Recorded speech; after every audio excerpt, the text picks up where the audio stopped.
Due to the heavy snow, my car is stuck. I don't have any gas, so I can't turn on the heater. This is a life-threatening situation. Why should I care about the lives of strangers? Mr. Samuel's loud voice echoed over the phone. He didn't seem to be listening to me at all. You're late and incompetent. You're fired. Fired. At that moment, I was so preoccupied with my own situation that I didn't notice my surroundings. I had completely forgotten about the beautiful woman I had helped, who was sitting next to me. After seeing her off as she got into the pickup car, I finally made it back to the office. Mr. Samuel's anger didn't subside, and I was fired for negligence.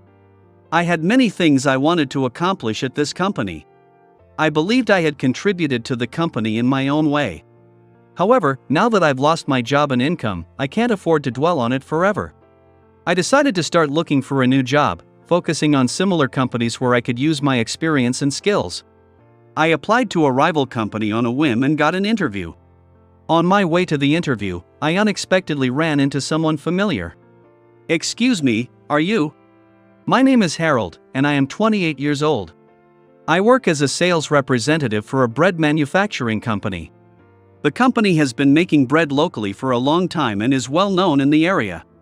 Our strength lies in the unique local bread that can't be found anywhere else. After graduating from a prestigious local high school, I enrolled in a vocational school where I could learn all about confectionery. I have loved eating since I was a child, especially bread. Near my parents' house, there was an old-fashioned bakery run quietly by an elderly couple. Since both of my parents worked, they always kept various kinds of bread like sandwich bread, savory bread, and sweet bread at home for when I got hungry. My absolute favorite is the crispy texture of Koen-Amen. I also love the simple taste of gâteau noi, a traditional European cake. As an only child, I often felt lonely on nights when my parents came home late, but bread was there to comfort me. Enjoying bread slowly with milk was also a moment of bliss for me. Today, I'll have an egg roll for breakfast, a Koen-Amen in the evening, and a gâteau noi for tomorrow. It was mainly my mother's role to buy the bread we always had at home. She would balance buying things we could eat that day and things that would last, considering my preferences. One of my joys was checking the expiration dates and planning the order in which to eat the bread. At the high school I attended, lunch was either a lunchbox or bread from the school store. The simple school store bread was only available on Mondays, Wednesdays, and Fridays. I remember asking my mom for allowance on those days because I wanted to buy bread. My mom, knowing that it wouldn't be balanced nutritionally, made me take a lunchbox with only vegetables and meat, without any carbs. Looking back, I realize it must have been really tough for my mom to make lunches every day while working full-time. Of course, I appreciated and enjoyed her homemade lunches. But I couldn't resist sharing some bread from the school store with my classmates for energy. You really love bread, don't you? Why don't you try baking it yourself? My cousin bakes her own bread. If you bring some to school, I'll taste them all. It must have been clear to everyone how happy I looked when I was eating bread. Teasing me about my love for bread became a daily routine with my baseball team friend who always shared his bread with me. No way, I can't bake bread. I can handle simple cooking, but baking bread requires a lot of equipment. But these days, people even bake bread with home bakery. You might discover an incredible talent for baking bread. My classmate probably said that half-jokingly. But it made me want to try baking my beloved bread myself. When I told my parents, a big oven arrived a week later. They must have thought I could bake bread after seeing how I regularly prepared simple meals. That weekend, my parents and I went to the supermarket to buy ingredients. Following online recipes, we put skim milk, bread flour, yeast, eggs, and butter in the basket. I can now create my ideal bread. I still vividly remember the excitement I felt, like it was just yesterday. The first thing I made as a middle schooler was basic round bread. First, I put the ingredients in a bowl and mixed them with water. When the dough started to come together, I took it out onto the table and began kneading it, but it didn't become smooth easily. I decided to add some butter. As the fat from the butter blended into the dough, the dry texture started to become smoother. When I slammed the dough onto the table a few times, I had a gut feeling. This is going to turn into delicious bread with a toasty aroma. After letting the dough rise, I shaped it into small balls and baked them in the oven until they were golden brown. The bread I made for the first time was a bit dry due to my inexperience, but it had a nice aroma of flour and butter, and it wasn't a bad result.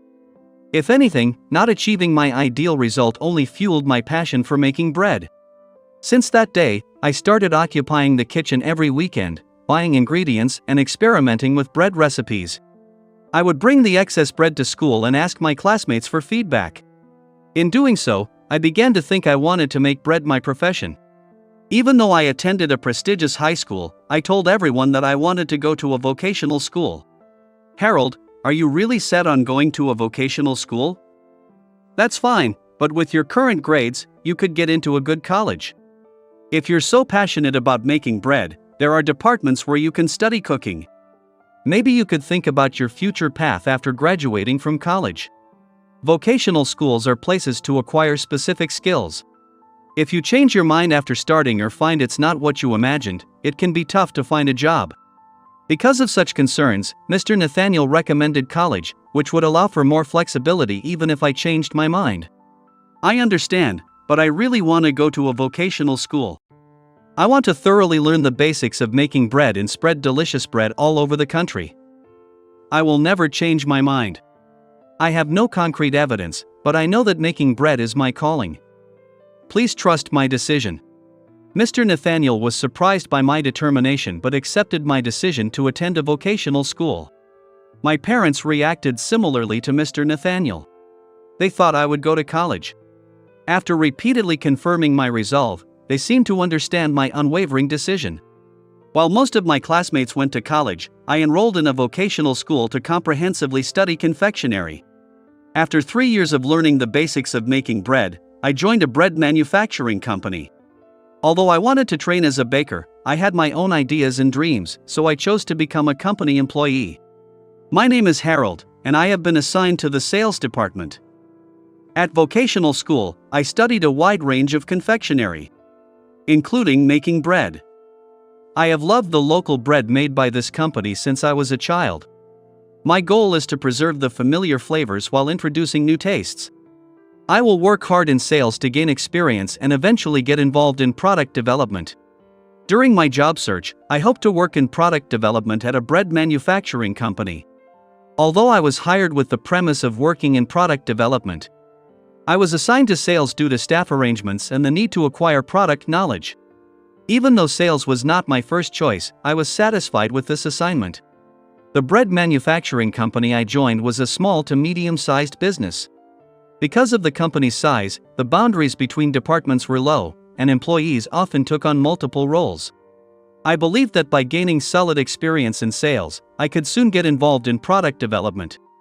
Harold has graduated from a confectionery vocational school, so he will be an immediate asset. First, learn by selling the new products I have developed. This introduction was given by Taylor Samuel. When I joined the company, he was still in his late 40s and was the CEO. Mr. Samuel had taken over his parents' small bakery after quitting his office job. His enthusiastic marketing efforts paid off, expanding the client base and growing the business into a bread manufacturing company. Mr. Samuel was more of a hands-on person than a typical CEO just sitting in the office. He was passionate about product planning and development. The local supermarket shelves were filled with unique yet nostalgic breads. Many of these products had been featured on TV shows as local specialties, developed through Mr. Samuel's long hours of trial and error. Since it was a company built by Mr. Samuel from the ground up, all decision-making power was concentrated in him. The product planning department I had hoped for existed in name only. The only employee in the product planning department was Michelle. She was a powerful single mother raising a high school son and daughter while working. Although she held the title of department head, her only subordinate was a part-time employee. Michelle was a capable employee, but she hardly had any opportunities to showcase her abilities. Mr. Samuel is obsessed with bread. He loves coming up with new products, which is why he can't rely on others. I am officially the head of the product planning department. But it's embarrassing to say that there are hardly any products I can claim to have developed. But Michelle, you've developed many breads at your previous company, right? With your experience, I'm sure Mr. Samuel would accept your proposals. Well, I'm not so sure about that. To Mr. Samuel, the bread this company makes is like his own child. He can't stand the idea of someone else getting involved. Honestly, I want to master my skills of making bread too. Once my kids are out of college, I'll have more flexibility. I plan to start job hunting then. I had assumed that some of the company's products were Michelle's creations. However, it turned out that her role was mostly to assist Mr. Samuel in making his bread, without any chance to push her own ideas. I learned this fact 6 months after joining the company. Hearing that makes me anxious. I chose not to go to college, despite opposition, because I wanted to work with bread. I even had a job offer from a big company, but I chose the small company for the freedom I thought it would offer. Don't be discouraged. Focus on doing your best in the job at hand. Opportunities often appear when you least expect them. Encouraged by Michelle, I spent my days going around local farmers markets and convenience stores, selling Mr. Samuel's new products while jotting down my own ideas. About 5 years into my job, Michelle confided in me.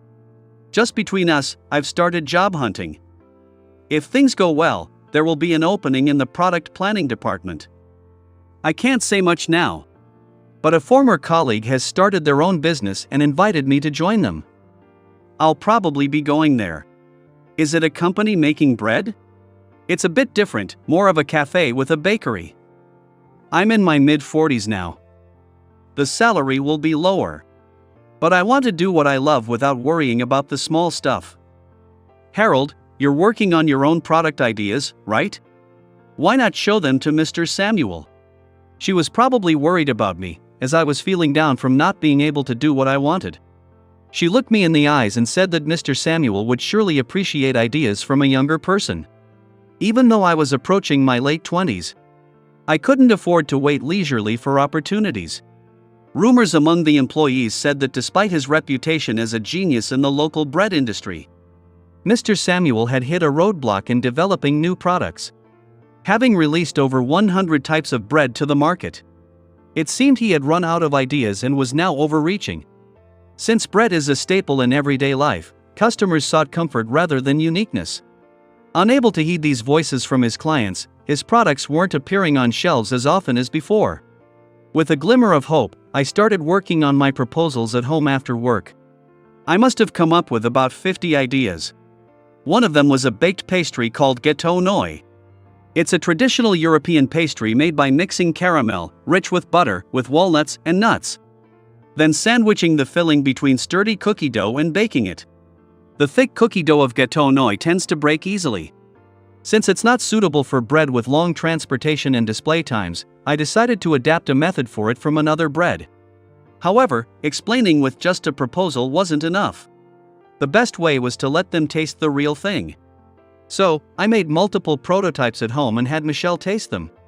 Harold, your previous prototypes didn't quite match the bread dough and caramel texture, but this one has a nice cohesiveness. Gâteau nouilles is a rustic treat that used to be available at supermarkets. People above a certain age will pick it up out of nostalgia. The challenge is how to appeal to the younger generation who don't know it. I think highlighting the caramel on the packaging would work. Recently, caramel lattes are popular at trendy cafes. So the word caramel has a strong pull. Interesting. Good luck. With Mr. Samuel in a slump, Michelle hoped I could be the breakthrough. She believed Mr. Samuel would welcome fresh ideas and supported me wholeheartedly. Knowing Mr. Samuel's deep passion for bread, I believed he would consider my proposal, even if he didn't approve it immediately. Given the small size of the company, the relationship with Mr. Samuel wasn't too far away. Once the details of the proposed project were finalized, I went to him with my mind made up. I aspire to work in product planning in the future. I understand there are areas to improve, but could you review my proposal? Here are some samples I made at home. Please give them a try. I handed over him the gâteau nouilles inspired bread along with the proposal documents. Mr. Samuel, accustomed to making all decisions himself, looked surprised by the sudden proposal. He has an extraordinary passion for baking bread. I was hopeful that he would show interest, even if he didn't give immediate approval. He scrutinized the proposal with a serious expression.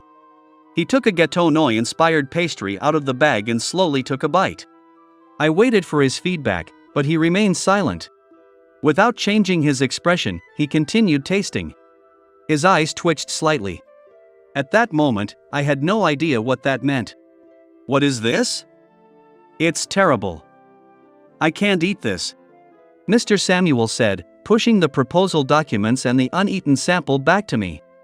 "Our sales are plummeting, as you know. I'm developing products without even sleeping, but our sales efforts are worthless. If you have time to play around, get out there and increase our shelf space by even a millimeter." Mr. Samuel pointed to the window, urging me to head out for sales immediately. Looking outside, I saw nothing but swirling snow from the strong wind.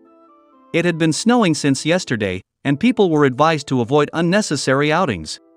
There's a heavy snow warning today. It's not safe to drive, and the supermarkets might close early. Sales means crawling on the ground if you have to. He seemed to have no regard for employee safety. I packed the new product documents and sample bread into my bag and got into the company car. I hadn't eaten lunch yet, so I also took the remaining Gâteau Noi-inspired pastries I had brought for the employees. If Mr. Samuel hated them, I can't give them to the staff.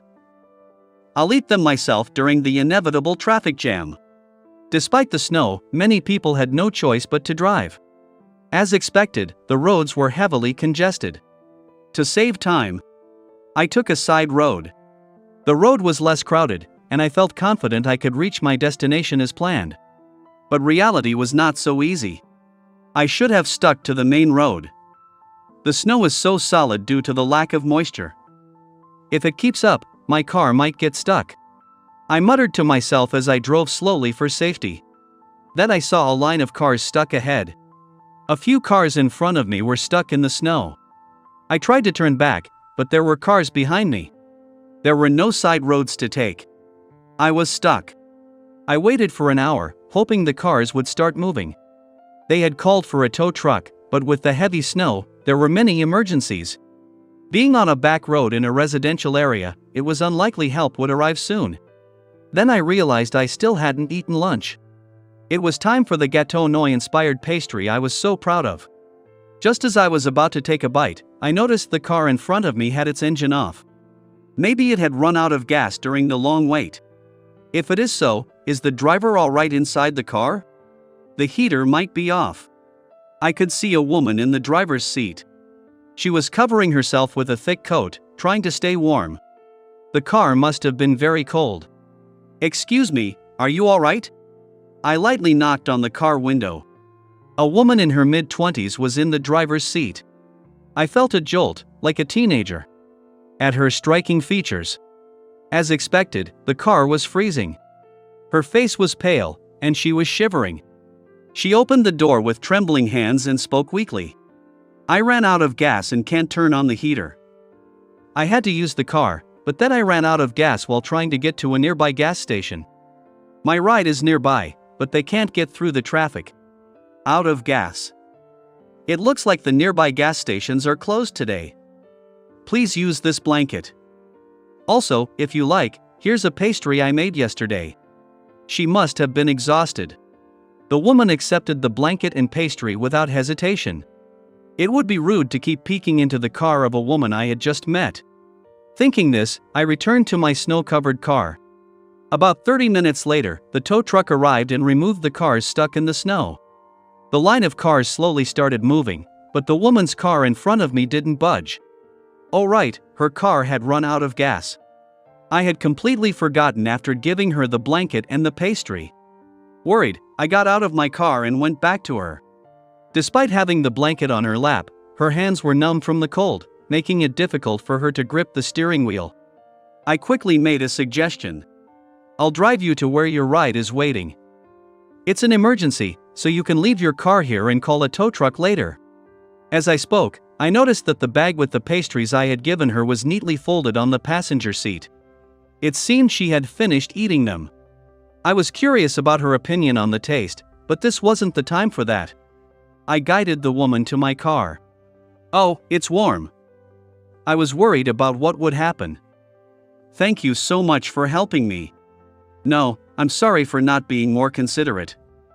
I hesitated to offer you a ride in my car since we just met. That's understandable. Besides, isn't this a company car? Are you working right now?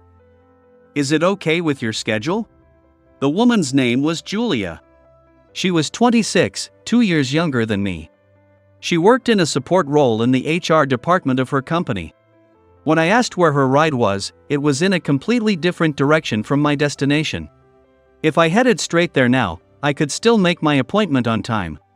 However, with the heavy snow, my clients probably weren't in the mood to discuss new products. I decided to prioritize taking her to her ride and called the client to cancel. They understood my situation and graciously agreed to reschedule. Then I called my office and explained the situation to my colleagues.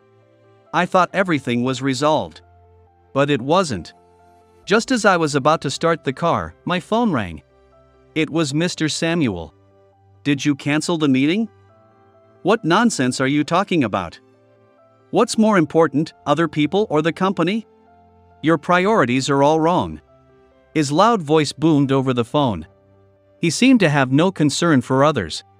Even with employees stranded in the snow, he showed no worry. There's someone stuck in their car because of the snow. Their ride can't get through, and they can't use the heater. If they were left in the cold car, they could be in danger. Who cares about others? Your job is to get as many contracts as possible. You wasted time making that awful bread. Only I can make bread here. Everyone else should just support me. At that moment, I was so focused on dealing with Mr. Samuel that I briefly forgot about Julia. I'll contact the client and head there right after dropping her off. Mr. Samuel then delivered an unbelievable command. You're fired for being incompetent and late. Fired. As the call ended, I came to my senses. I noticed Julia's concerned look. I'm sorry, it's my fault. If it's a problem, I'll walk. Julia started to put on her coat and step out into the snowy street. I gently took her arm and, in a calm voice, said, "No, it's fine. This incident has helped me make up my mind. I've been frustrated not being able to do what I want. When I get back, I'll submit my resignation and start looking for a new job tomorrow." Trying to reassure her with a cheerful tone, Julia suddenly remembered the pastry I had given her. Was the pastry you gave me homemade? It had a familiar yet unique taste, like gâteau noi. My grandmother used to buy something similar from a local pastry shop. It was so nostalgic and delicious. Julia's face lit up as her body temperature returned to normal. I was thrilled to see her reaction, but I tried to stay calm as I explained the situation. Actually, that was a prototype. I work at a bread manufacturing company, and I've been striving to get into product development through my sales role. But it's a one-man show there. Mr. Samuel has all the decision-making power, so my proposals never see the light of day. That's such a waste. I definitely repeat buying your bread. We chatted about various things as I drove to the designated location. Waiting there was a shiny luxury car that seemed out of place in the snow. It was clear that Julia came from a wealthy family. Before parting ways, she asked where I worked. Although hesitant since I was about to be fired, I told her I was leaving the company today and shared the details. Then I turned my car around and headed back to the office. Despite getting stuck in traffic multiple times, I finally arrived at the company, only to be summoned to the CEO's office and officially terminated. The reason given was neglect of duty. When I returned to my desk, Michelle whispered to me with a worried look, "This is all my fault. I irresponsibly suggested you present your proposal to Mr. Samuel. I heard from the secretary that your proposal was too good. And that caused the problem." "What do you mean?" "He's been in a slump for a while, and losing his touch made him irritable. Your innovative idea came at a bad time, making him react harshly. But believe me, your gâteau noi will definitely succeed at another company." I had many ambitions for this company. I believed I had contributed in my own way. Although I had a lot to say, creating a hit product was the best way to prove myself. So, to leverage my experience and skills, I began applying for jobs at competing firms. I even applied to a rival company, thinking I had nothing to lose. It was much larger than Mr. Samuel's company. Given my lack of track record in product development, I didn't expect much. But to my surprise, I was invited for an interview. Wearing a suit for the first time in a while, I headed to the interview location. As I marveled at the impressive corporate building and looked for the waiting room, a woman approached me. "Excuse me, are you Harold? The one who helped me that day? Well, from the snowy day? Oh, thank goodness. I recognized you from your resume photo. I need to discuss something about work. Please come with me." Julia led me to a different room than the interview area. "But I have an interview now. Don't worry about it. Mr. Scott is here." Julia confidently led me past the other interviewees in the waiting room and into a meeting room. Inside, a man in his 50s was waiting for me. "So you're the one who made that Gâteau Noi pastry?" Julia told me about what happened that day. "Thank you for saving my daughter." The man was Mr. Scott, the CEO of the company I had applied to. I hadn't realized it until then, but he was Julia's father. It wasn't much. I just did what I could. The Gâteau Noi was harshly criticized by Mr. Samuel. Julia's praise gave me the courage to keep going. "Thank you." Julia's words had undeniably driven my job search. That was criticized? While there's room for improvement, it's a great concept. I would have valued it highly. Mr. Scott had tasted my pastry. It turned out Julia had taken the remaining pastry home in a sealed bag and shared it with her father while telling him about the snowy ordeal. At first, I just wanted to share it my father because it was delicious. But I overheard you being fired on the phone and thought it was a shame such a good product wouldn't reach people. So I hoped my father's company could bring it to market. I contacted your previous company, but they refused to help a fired employee. Then, Michelle called me, saying you were likely to apply here. I check all the applications because I work in HR, and I was so excited to find yours. I immediately told my father. Stunned by this chain of coincidences, I gaped as Mr. Scott spoke with determination. That pastry will be definitely sold. Would you join our company? We'll place you in the product development department and start refining it right away. I was headhunted by a rival company. Just as Mr. Scott promised, we began refining the pastry. After several iterations, we achieved a sturdy cookie dough that captured the essence of Gâteau Noi. The reimagined Gâteau Noi as a pastry was launched and prominently displayed in stores. Initially, it gained popularity among older customers who appreciated its nostalgic taste. Younger people, finding it in their homes, began to try it and were impressed by the unique flavor they had never experienced before. Word quickly spread on social media, and soon, it was featured on TV shows. This Gâteau Noi-inspired pastry became one of the year's best-selling products. As expected, Michelle left to pursue her new dreams. Mr. Samuel, left to plan products alone, struggled to escape his slump without anyone to challenge his ideas. The company's sales steadily declined, and within 3 years, it was on the brink of bankruptcy. At that point, I asked Mr. Scott to help preserve the unique local bread by absorbing Mr. Samuel's company. "Harold, please take a look at this. There are still cost issues with this, so we need to reconsider the production process. Also, the texture needs improvement. This bread could be a bit harder." "I see, I'll make the necessary improvements." Mr. Samuel, now an ordinary employee in the product planning department, continues to dedicate himself to make bread. Although it was expected that he would leave rather than work under me as the department head, he stayed.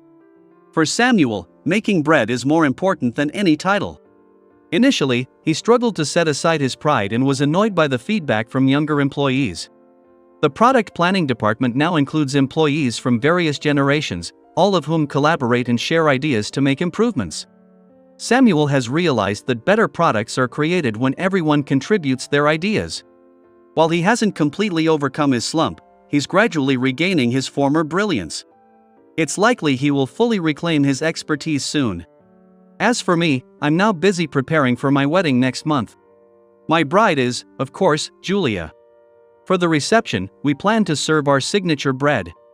Michelle will be in charge of making bread. We also intend to offer authentic gâteau noi.